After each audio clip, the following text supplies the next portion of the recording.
എല്ലാ വിദ്യാർത്ഥികൾക്കും നമ്മുടെ റിവിഷൻ്റെ ഭാഗമായിട്ടുള്ള പുതിയൊരു ക്ലാസ്സിലേക്ക് സ്വാഗതം.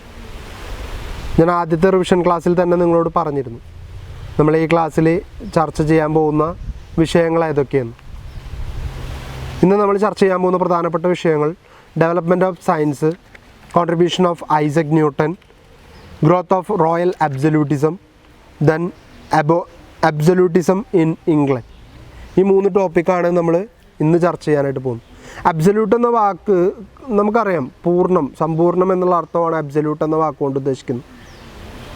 ഇവിടെ ഗവൺമെൻറ്റിൻ്റെ കാര്യത്തിൽ അബ്സല്യൂട്ടിസം എന്ന് പറഞ്ഞാൽ പൂർണ്ണമായിട്ടും ഗവൺമെൻറ്റിൻ്റെ മാത്രം അധികാരത്തിൽ അല്ലെങ്കിൽ ഗവൺമെൻറ്റിന് പൂർണ്ണമായിട്ടും റോള് വഹിക്കാൻ കഴിയുന്ന ഒരു സിസ്റ്റമാണ് രാജ്യത്ത് നിലനിൽക്കുന്നത് എന്നാണ് പറയുന്നത്. അതിനെയാണ് അബ്സല്യൂട്ടിസം എന്ന വാക്കുകൊണ്ട് ഇവിടെ പറയാനായിട്ട് ശ്രമിക്കുന്നത്. അപ്പോൾ ഇനി നമുക്ക് ഓരോ ടോപ്പിക്കുകളായിട്ട് നോക്കാം. ഡെവലപ്മെൻറ്റ് ഓഫ് സയൻസ് എന്നുള്ള ടോപ്പിക്കാണ് നമ്മൾ ആദ്യം ചർച്ച ചെയ്യുന്നത്. The Renaissance constituted for the most significant period of discovery and growth of the science. The Renaissance and scientific revolution were responsible for the introduction of ideas such as heliocentric solar system and law of planetary motion. Many cite this era as the period of during which modern science truly came to fruition, noting Galileo Galilei as the father of modern science. The Renaissance scholars refused the blind acceptance of the authority. Instead of speculations, observations and experimentation became important in gaining knowledge. The change in the outlook of the people during the Renaissance period laid the basis for the development of modern science. People were ready to accept the knowledge backed by reason and experiment. Development of modern science, otherwise called scientific revolution, took place in Europe towards the end of Renaissance period and continued through the late 18th century. It influenced the intellectual social movement known as the Enlightenment. അപ്പോൾ ഒരു 18ാം നൂറ്റാണ്ടിൻ്റെ തുടക്കത്തിൽ ഉണ്ടായ renaissance എന്ന് പറയുന്ന നവോത്ഥാനം എന്ന് പറയുന്ന മൂവ്മെൻറ്റിൻ്റെ ഭാഗമായിട്ട് ഒരു റീഫോർമേഷൻ, പുനരുദ്ധാരണം ഇംഗ്ലണ്ടിൽ സംഭവിക്കുകയാണ്. അവിടെ ഏറ്റവും വലിയ പ്രശ്നം എന്ന് പറയുന്നത് ജനങ്ങൾ ബ്ലൈൻഡായിട്ട് ചില റിലീജിയസ് ബിലീഫിൽ വിശ്വസിച്ചിരിക്കുകയാണ്. മതം എന്താണോ പറയുന്നത് അതുമാത്രം ശരിയെന്ന് വിചാരിക്കുന്ന ഒരു കൂട്ടം ആൾക്കാർ. ഇപ്പോൾ ക്രിസ്ത്യാനിറ്റി ആദ്യ കാലഘട്ടത്തിലൊക്കെ പഠിപ്പിച്ചിരുന്ന ഒരു കാര്യമുണ്ട്. എല്ലാ ഗ്രഹങ്ങളുടെയും കേന്ദ്ര ബിന്ദു ഭൂമിയാണ്. സൂര്യൻ ഗ്രഹമാണ്. സൂര്യൻ ഭൂമിയെ ചുറ്റിക്കൊണ്ടിരിക്കുകയാണ്. സൂര്യൻ ഭൂമിയെ ചുറ്റുന്നതുകൊണ്ടാണ് പകലും രാത്രിയും ഉണ്ടാകുന്നത്. ഇത്രയാണ് സഭ ക്രിസ്ത്യാനിറ്റി പഠിപ്പിച്ചിരുന്ന വിശ്വാസ സത്യം. പക്ഷെ ഗലീലിയോ ഗലീലി ആദ്യമായിട്ട് പറഞ്ഞു, അദ്ദേഹത്തെ വിളിക്കുന്നത് ഫാദർ ഓഫ് മോഡേൺ സയൻസ് എന്നാണ്. അദ്ദേഹം ആദ്യമായിട്ട് അവകാശപ്പെട്ടു എന്ത്? സൂര്യനാണ് കേന്ദ്രം, സൂര്യന് ചുറ്റും ഭൂമി, ഭൂമി സ്വയം കറങ്ങുന്നു, സൂര്യന് ചുറ്റും കറങ്ങുന്നു. ഇതാണ് സത്യം. ഇനി ഏറ്റവും വലിയ ആത്യന്തികമായിട്ടുള്ളൊരു സത്യം കൂടിയുണ്ട്. ഭൂമി പരന്നിട്ടാണ് എന്നാണ് അന്ന് ക്രിസ്ത്യൻസ് വിശ്വസിച്ചിരുന്നത്. ക്രിസ്ത്യൻസ് മാത്രമല്ല, ലോകം മുഴുവൻ വിശ്വസിച്ചിരുന്നത് അങ്ങനെയാണ്. പക്ഷെ ഗലീലിയോ ഗലീലി ആദ്യമായിട്ട് പറഞ്ഞു, മക്കളെ, ലോകം ഉരുണ്ടിട്ടാണ്, പരന്നിട്ടൊന്നുമല്ല, കാണുമ്പോൾ പരന്ന് കിടക്കണ പോലെ തോന്നുന്നു എന്നുള്ളൂ. ഈ സാധനം ഒരു വൃത്തമാണ്. ഇത് പറഞ്ഞ ഗലീലിയോ ഗലീലിനെയും കോപ്പർനിക്കസിനും ഒക്കെ സഭ പറ്റാവുന്ന പോലെയൊക്കെ പീഡിപ്പിച്ചു. അപ്പോൾ ഈ ഒരു ചേഞ്ചാണ് ആദ്യമായിട്ട് സഭയുടെ അന്ധവിശ്വാസങ്ങളെ മാറ്റിക്കളഞ്ഞുകൊണ്ട് പരീക്ഷണത്തിലൂടെയും പഠനത്തിലൂടെയും ഒപ്പം ഒബ്സർവേഷൻ, നിരീക്ഷണത്തിലൂടെയും സത്യത്തെ കണ്ടെത്തുക എന്നുള്ളതാണ് പുതിയ സയൻസിൻ്റെ രീതി. അതുവരെ സയൻസ് എന്ന് പറഞ്ഞാൽ സഭ ഒരു കാര്യം പറയും, ശരിയെന്ന് പറഞ്ഞ് തലാട്ടിയാൽ that is called as pure science. ഇവിടെ വ്യത്യാസം വന്നു. ഇവിടെ ഐസക് ന്യൂട്ടനെ പോലെയുള്ള ഗലീലിയെ പോലെയുള്ള ആൾക്കാർ വന്നിട്ട് തുറന്നടിച്ച് കാണിച്ചു കൊടുത്തു, ഇതാണ് സത്യം. എക്സ്പെരിമെൻറ്റിലൂടെ കാണിച്ചു കൊടുത്തു. The most important discovery that marked the dawn of modern science was the heliocentric theory of Copernicus. He placed the sun instead of the earth at the center of cosmos. His theory struck the very foundation of contemporary society. Many scientists like Kepler and Galileo perfected the Copernican theory. Besides astronomy, the period witnessed revolutionary discoveries in physics, mathematics, chemistry, and medicine. Robert Boyle was a leading scientist and intellectual of the day. He was a great proponent of the experimental method. Boyle's law describes the inverse relation between the volume of gas and its pressure. വാതകത്തിന് ശക്തിയുണ്ടെന്നും ആ pressure കൃത്യമായിട്ട് ഉപയോഗിച്ച് കഴിഞ്ഞാൽ അത് മറ്റു പല കണ്ടെത്തലുകൾക്കോ മറ്റു പല ഊർജ സംവിധാനങ്ങളിലേക്കോ വഴിതെളിക്കാൻ കഴിയും എന്ന് കണ്ടെത്തിയ വ്യക്തിയാണ് പറയുന്ന Boyle. Boyle's law of gas എന്നുള്ളത് നിങ്ങൾ കേട്ടിട്ടെങ്കിലും ഉണ്ടായിരിക്കും. അപ്പോൾ ഈ കാലഘട്ടത്തിലെ പുതിയ നിലനിൽക്കുന്നത് എന്താണോ അതിനൊന്ന് നീക്കി നിർത്തി ശരിയാണോ എന്ന് പരീക്ഷിച്ചറിഞ്ഞ് പുതിയതൊന്ന് കണ്ടെത്തി അത് ശരിയാണെന്ന് പ്രൂവ് ചെയ്യുന്ന രീതിയിലേക്ക് അവർ മാറാനായിട്ട് തുടങ്ങി. അതിൻ്റെ ഏറ്റവും വലിയ തുടക്കമാണ് കോപ്പർനിക്കസ് ഭൂമിയല്ല കേന്ദ്രബിന്ദു, ഈ പ്രപഞ്ചത്തിൻ്റെ കേന്ദ്രബിന്ദു സൂര്യനാണ് എന്ന് ആദ്യമായിട്ട് പ്രഖ്യാപിച്ചു. William Harvey, an English physician and scientist, made influential contribution in anatomy and physiology.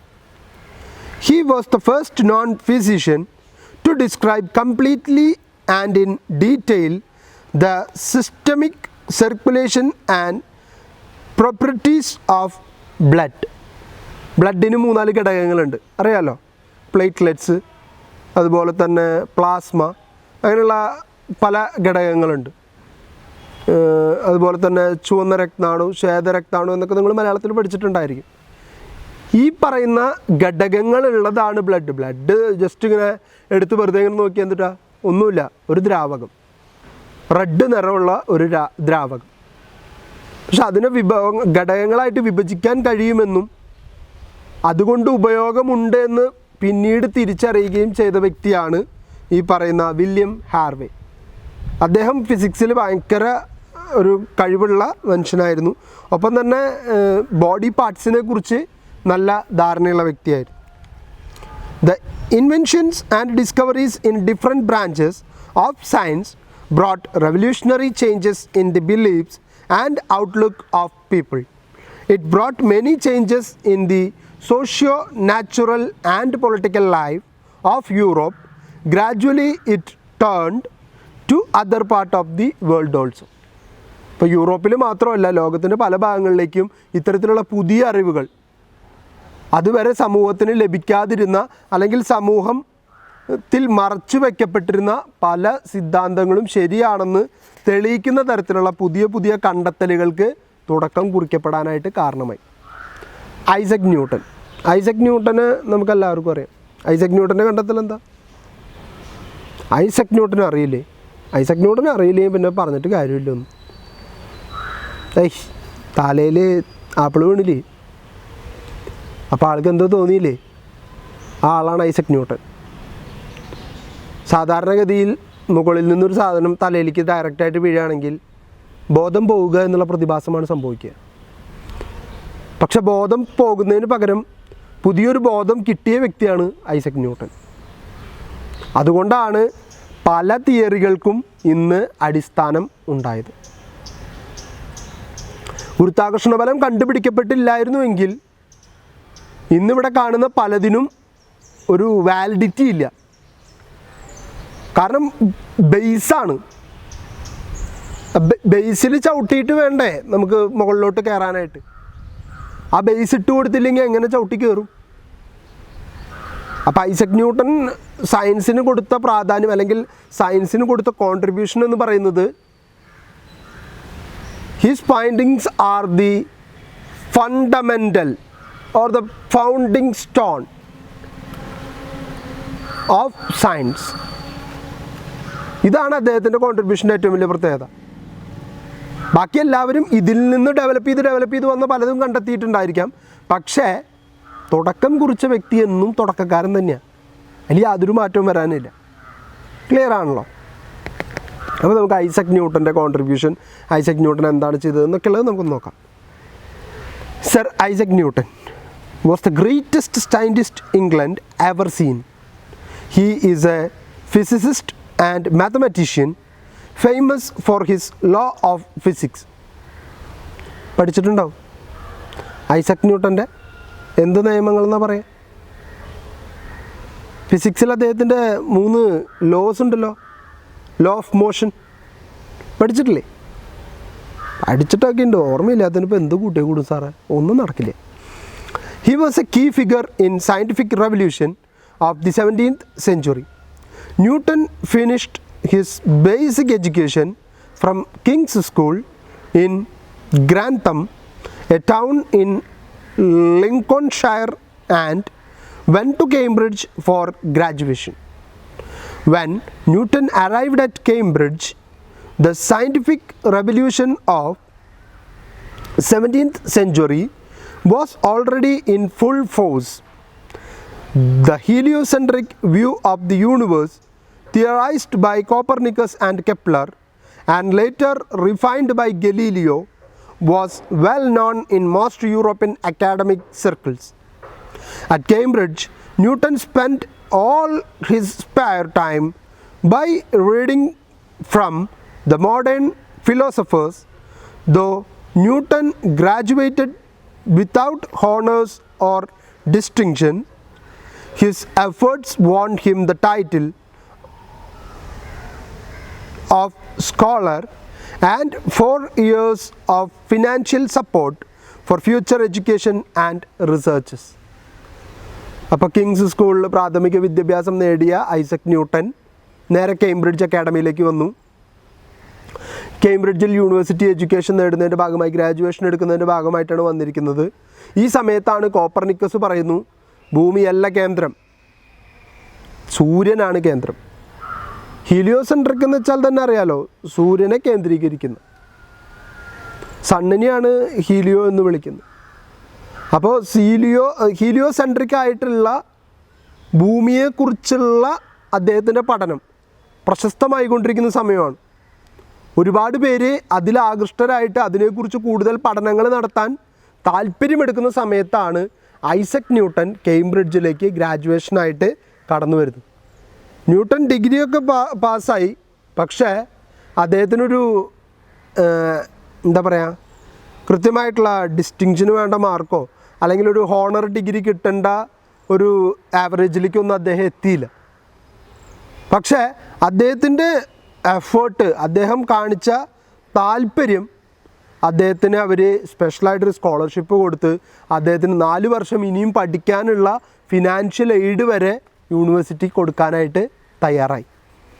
Newton's major contribution are in optics, motion and mathematics. They include the law of gravitation, law of motion, binomial theorem and compound nature of lights. Newton theorized that white light was a composite of all colors of the spectrum and that light was composed of particles.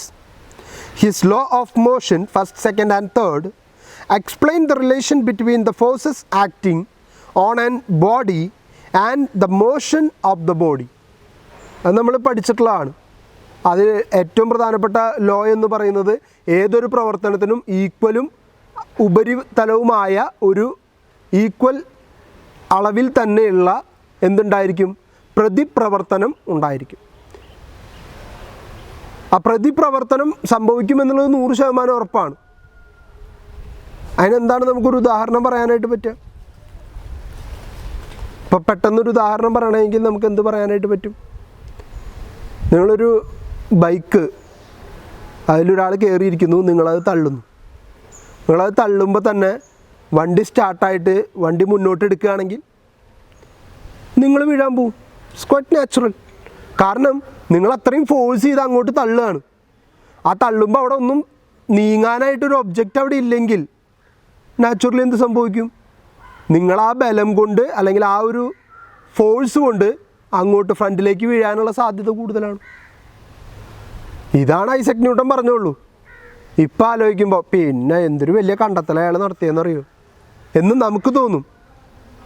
ഇത് ഇവിടുത്തെ കൊച്ചുകുട്ടികൾക്ക് വരെ അറിയാവുന്ന കാര്യമല്ലേ? ഇതിനിപ്പോൾ ഒരാൾ പറയണോ സാറേ എന്ന് നിങ്ങൾക്ക് ചോദിക്കാം.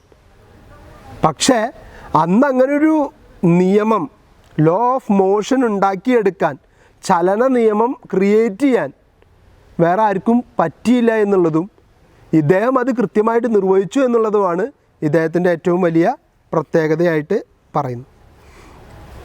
Isaac Newton put forward the law of gravitation in 1687 and used it to explain observed motions of the planet and their moons. അപ്പോൾ ഉപഗ്രഹങ്ങൾ ഉൾപ്പെടെയുള്ളവയുടെയും അതുപോലെ തന്നെ ഗ്രഹങ്ങളുടെയൊക്കെ ഒരു സഞ്ചാരപഥം അത് മനസ്സിലാക്കാനായിട്ട് അദ്ദേഹത്തിന് കഴിഞ്ഞു എന്നുള്ളതാണ്. He discovered the relationship between the motion of the moon and the motion of body falling freely on Earth. He explained the irregularities in the moon's orbit by the action of the sun. By his dynamical and gravitational theories, he explained Kepler's law and established modern quantitative science of gravitation. Newton generalized the binomial theorem around 1665. He also invented a new theory, calculus, to explain the interaction of moving bodies. It allowed mathematicians and engineers to make sense of the motion and dynamic change such as orbits of planet, the motion of fluids, etc. His investigation on light and optics expanded the existing knowledge in that field. He proved that the sunlight, which appears whitely, really composed of 7 colors. He proved it with the help of a prism. Prism കണ്ടിട്ടുണ്ടായിരിക്കുമല്ലോ അല്ലേ? ഒരു പിരമിഡിയൽ ഷേപ്പിലുള്ള പ്രിസമൊക്കെ നിങ്ങൾ കണ്ടിട്ടുണ്ടായിരിക്കും.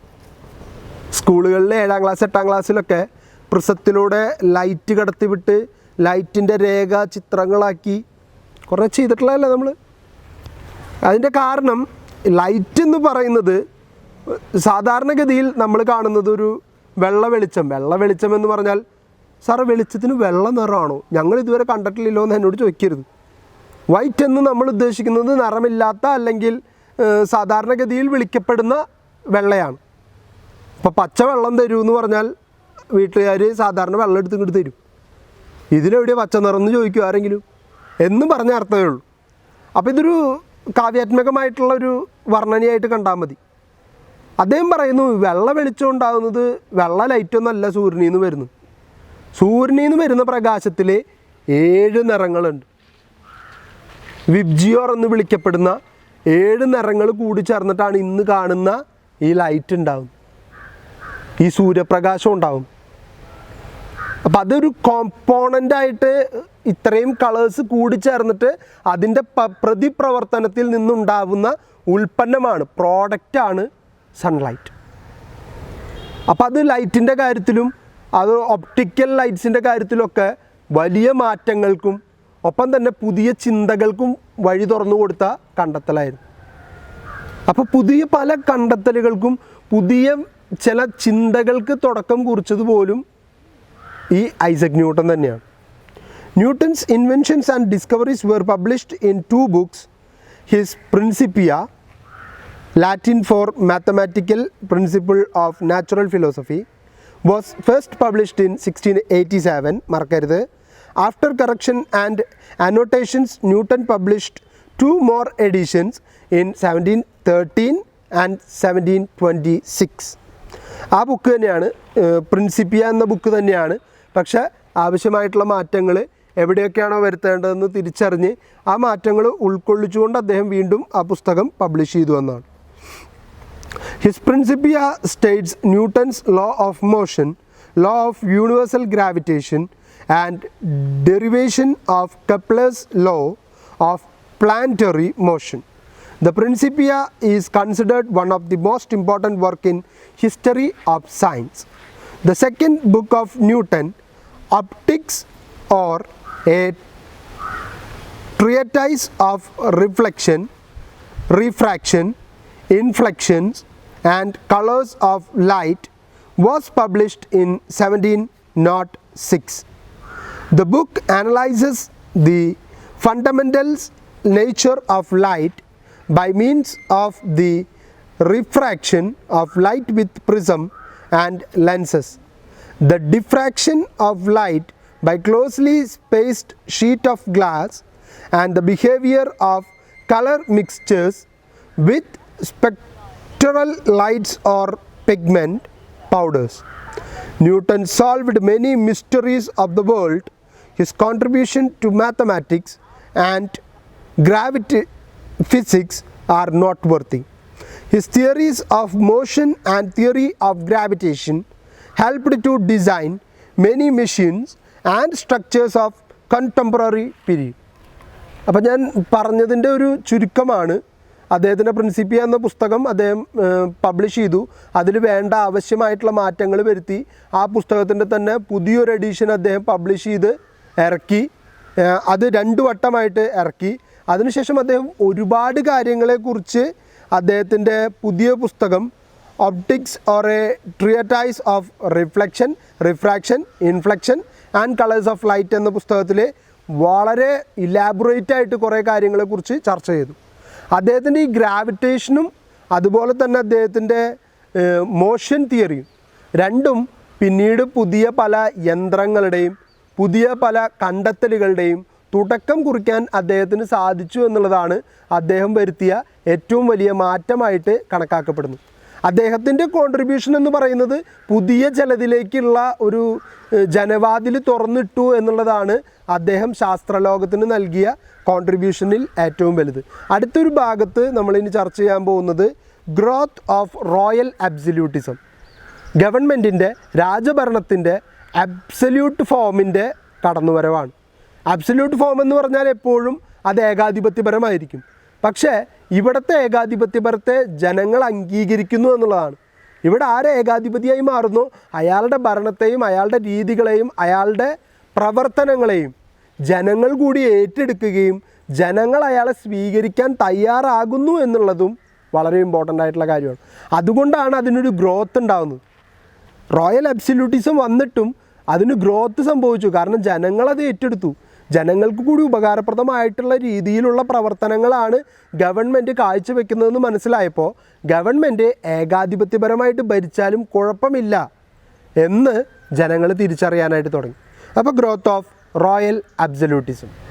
Royal absolutism, also known as absolute monarchy or despotic monarchy, is a form of government in which the unlimited, undivided and uncontrolled authority is conceded to a ruler or a monarch.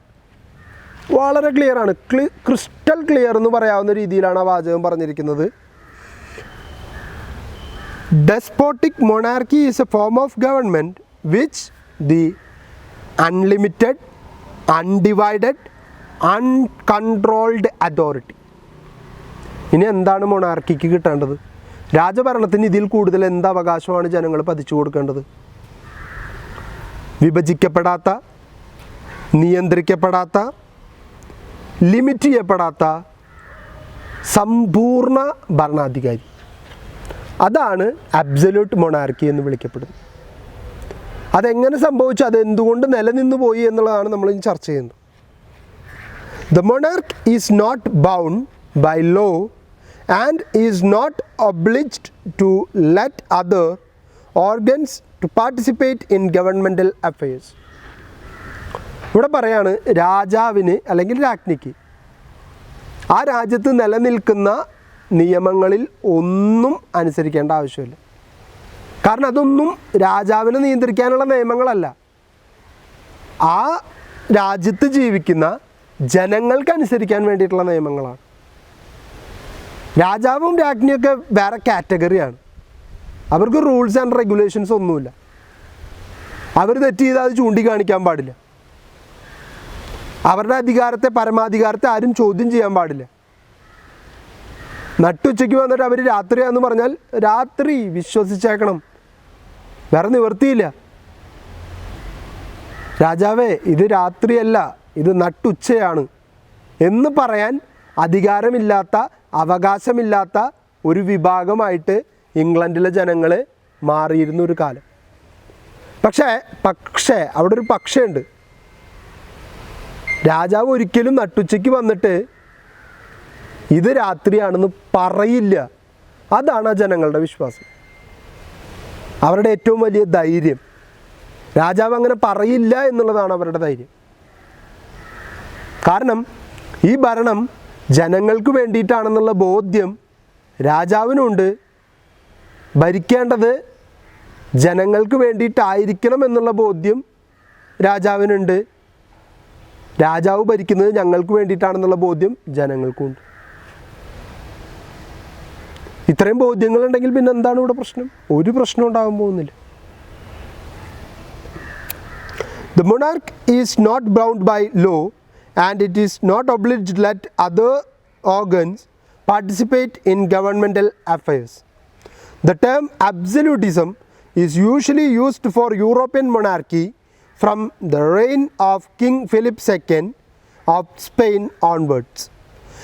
Absolutism as a major form of government in Western and Central Europe ended in the 19th century with the adoption of written constitutions in important German-speaking states, especially in the southern German states in 1818 and Persia in 1848 and Austria in 1860. അപ്പോൾ absolute government എന്ന് പറയുന്ന ഈ ഒരു system പൊതുവേ യൂറോപ്പിലാണ് നിലനിന്നിരുന്നത്. കാരണം യൂറോപ്യൻസാണ് ഇതിനെ accept ചെയ്തിരുന്നത്, അല്ലെങ്കിൽ ഇവർക്കാണ് ഇതിനോടൊരു പ്രത്യേക താല്പര്യവും മമതയൊക്കെ ഉണ്ടായിരുന്നു. കാരണം അങ്ങനെ ചെയ്താൽ മാത്രമേ, ഗവൺമെൻറ്റിന് പരമാധികാരം കൊടുത്താൽ മാത്രമേ രാജ്യത്തിൻ്റെ ഡെവലപ്മെൻറ്റിന് വേണ്ട പ്രവർത്തനങ്ങൾ ഗവൺമെൻറ്റിന് ചെയ്യാൻ കഴിയൂ എന്ന് വിശ്വസിച്ചിരുന്നവരാണ് യൂറോപ്പിലുള്ളവർ. പക്ഷേ ഈ ഒരു രീതി പൂർണ്ണമായിട്ടും ഇംഗ്ലണ്ടിൽ അല്ലെങ്കിൽ യൂറോപ്പിൽ അവസാനിക്കാനായിട്ട് കാരണമായത് ഓരോ രാജ്യങ്ങളും സെപ്പറേറ്റ് കോൺസ്റ്റിറ്റ്യൂഷൻ, ഭരണഘടന ഉണ്ടാക്കി അവരവരുടെ നിയമങ്ങൾക്കനുസരിച്ച് പുതിയ പുതിയ രാഷ്ട്രീയ വിഭാഗങ്ങളായിട്ട് മാറാനായിട്ട് തുടങ്ങി. ഈ പറയുന്ന പോലെ തന്നെ പേർഷ്യ ഇൻഡിപെൻഡൻ്റ് ആവുന്നു, സദേൺ ജർമ്മൻസ് ഇൻഡിപെൻഡൻ്റ് ആവുന്നു, ഓസ്ട്രിയ 1860 സ്വാതന്ത്ര്യം പ്രാപിക്കുന്നു. അപ്പോൾ അവരൊക്കെ അവരുടെ കോൺസ്റ്റിറ്റ്യൂഷൻ ഉണ്ടാക്കി അബ്സല്യൂട്ട് മൊണാർക്കി വേണ്ട, പൂർണ്ണമായ രാജഭരണം രാജ്യത്തിന് നല്ലതല്ല എന്ന് തിരിച്ചറിയാണ്. The term absolutism as such was only created in the 19th century. Absolute rule was partly an answer to the religious civil war of the 16th century, which resulted from the success of Protestant teaching. To overcome such conflict, absolute rule was implemented by enforcing the sovereignty of the monarch. Thus, sovereignty was understood as an all-embracing concept of authority. Jean Bodin listed the right to wage war, the right to act as the final judge, the right to legislation, the right to organize the state, and the right to taxation as the true criteria of sovereignty. Sovereignty പരമാധികാരമാണ്. ഇവിടെ കൃത്യമായിട്ട് പറയാണ്, John ബോഡിൻ എന്ന് പറയുന്ന വ്യക്തി പറയാണ് എന്താണ് യഥാർത്ഥ sovereignty എന്ന് പറയുന്നതെന്ന് പറഞ്ഞു കഴിഞ്ഞാൽ, wage war, the right to act as the final judge, the right to legislation, നിയമനിർമ്മാണത്തിനുള്ള അധികാരം വേണം, അതുപോലെ തന്നെ right to act as the final judge, ഒരു രാജ്യത്തെ ഒരു കാര്യത്തെ സംബന്ധിച്ചുള്ള അവസാന വാക്കായിരിക്കണം.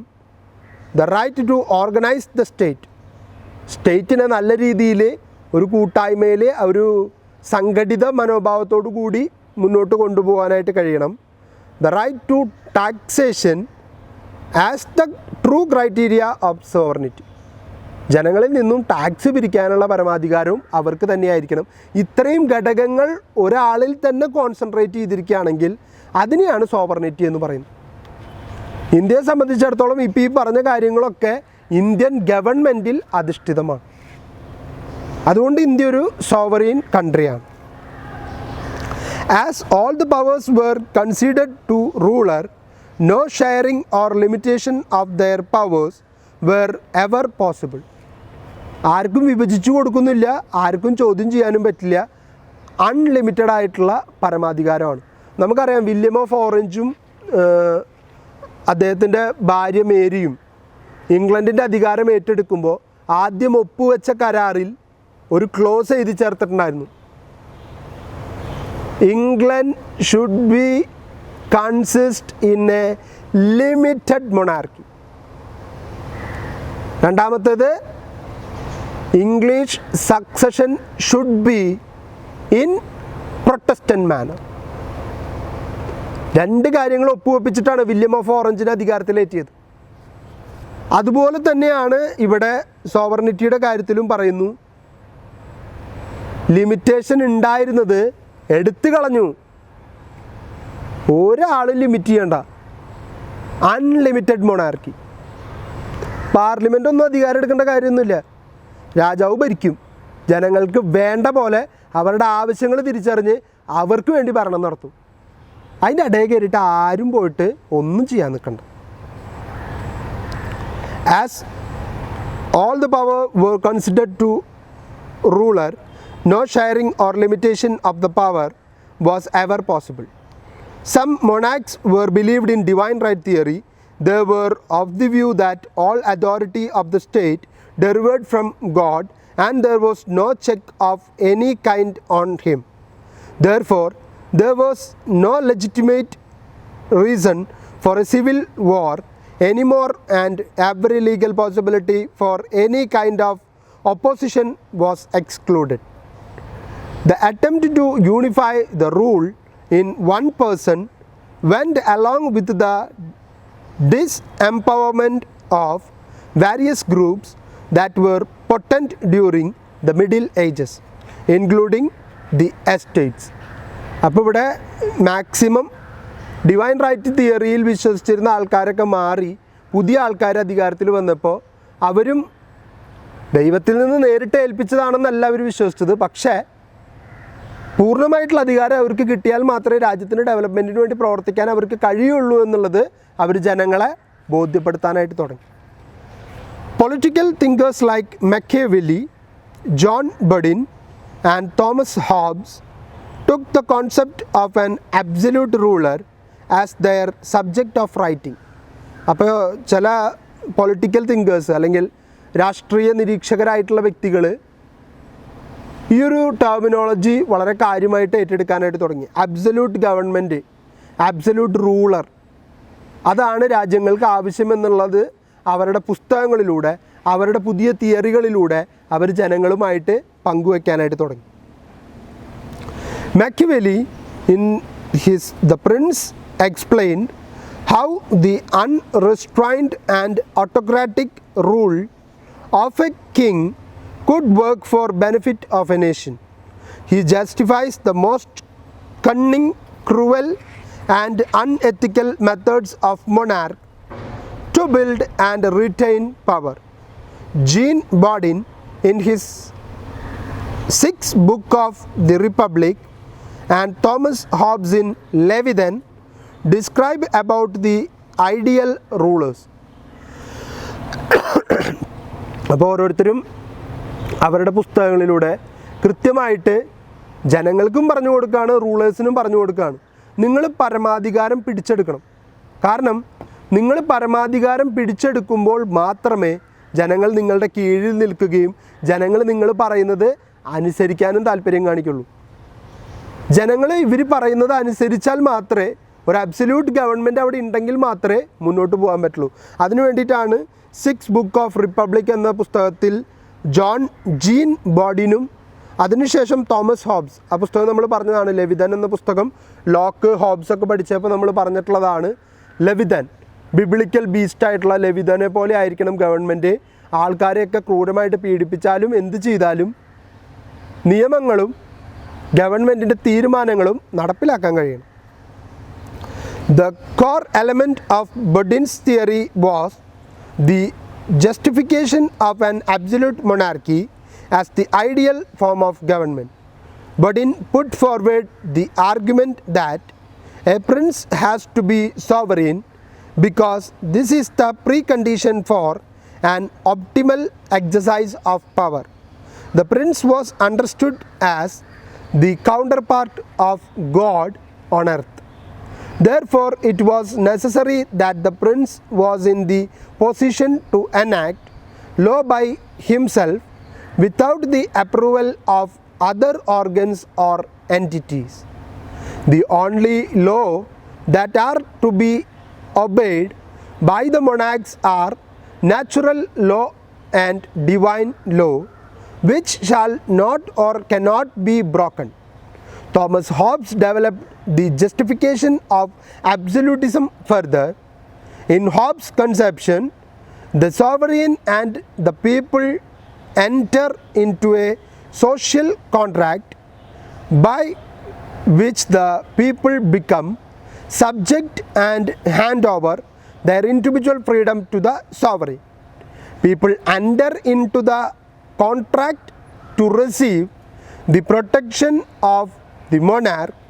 Thus he is not bound by law and he can decide freely.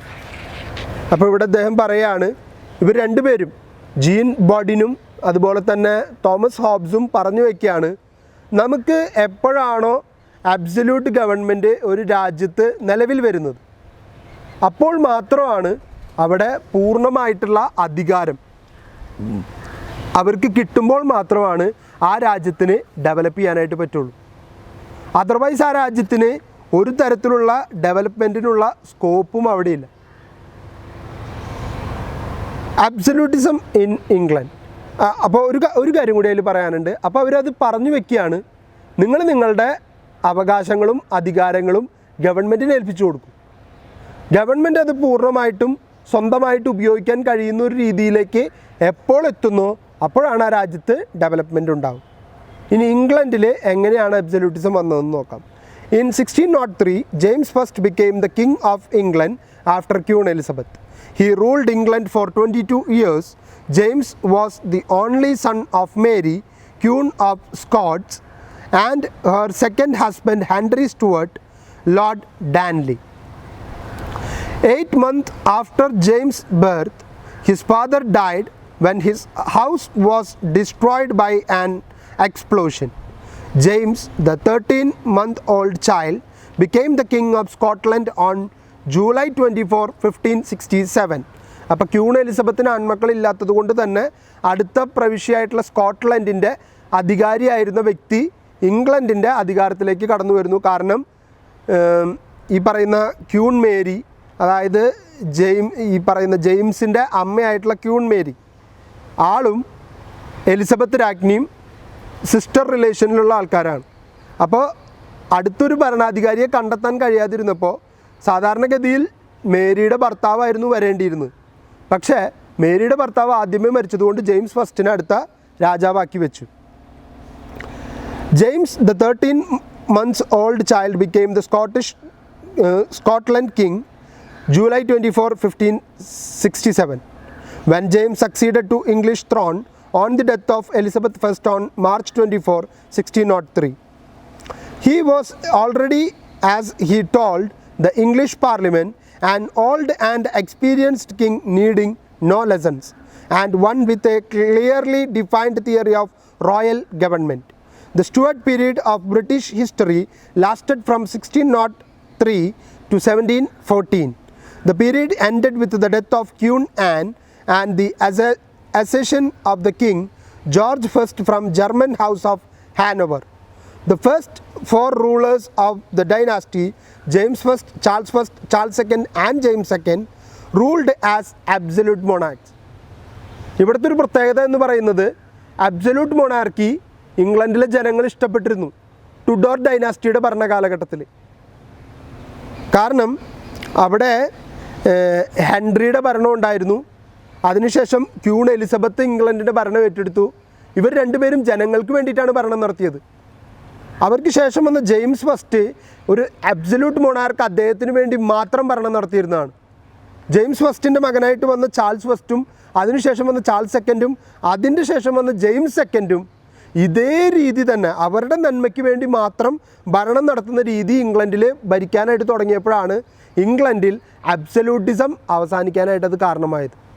Then Hanover ഫാമിലിയിൽ നിന്ന് ജോർജ് ഫസ്റ്റ് അധികാരം പിടിച്ചെടുക്കുന്നതോട് കൂടിയിട്ട് ഇംഗ്ലണ്ടിൽ ഒരു അധികാര കൈമാറ്റം അപ്പോഴാണ് സംഭവിക്കുന്നത്. In the period between 1603 to 1688, England witnessed internal and religious strife, a great civil war, the execution of King Charles I, an interregnum period under Oliver Cromwell, restoration of monarchy, and the glorious revolution of 1688. അപ്പോൾ നിങ്ങൾ മനസ്സിലാക്കുക, queen എലിസബത്തിൻ്റെ കാലം